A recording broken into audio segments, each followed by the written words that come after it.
welcome to 30 Days of Hoya. Today we will take a look at this Hoya memoria. Hoya memoria is a very lovely plant. It has very nice splashing on the leaves that you can see.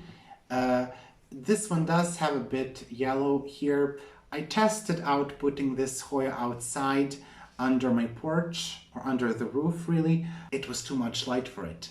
Even though it was, I think, northwest, and it was covered, it was just still too much light. I would say that experiment failed, so I brought it back in, and now I'm keeping it in my window for a more gentler light. Hoya memoria is native to Southeast Asia, and it's native to Philippines. This Hoya is also known under the name Hoya gracilis, but I think that name is no longer in use.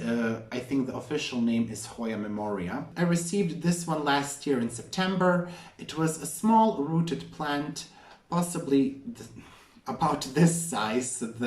All of this grew since then, and I took several cuttings even from this one.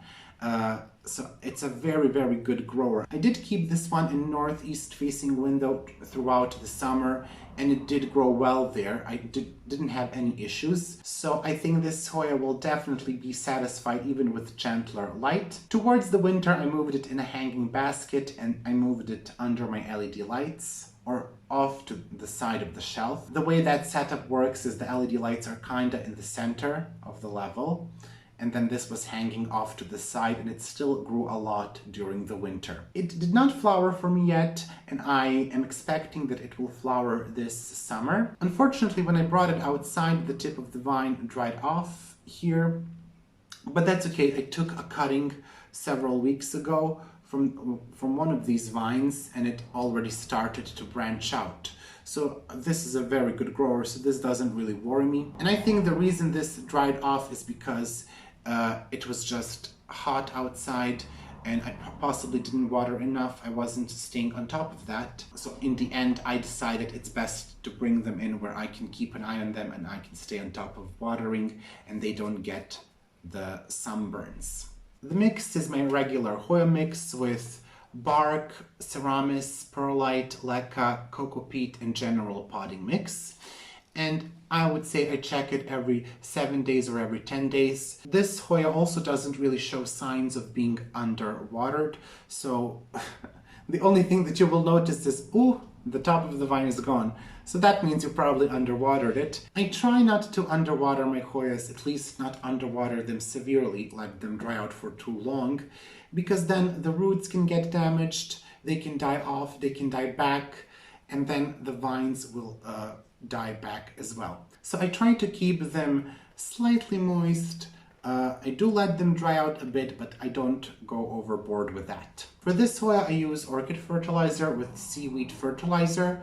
So on a rotation, I would say. In winter, I also fertilize it because it did grow a lot in winter as well, but I still used a very mild dosage of the fertilizer. The reason I didn't mention temperatures in the beginning is because I didn't really find a category for this Hoya, but if I had to guess, I would put it in the intermediate range.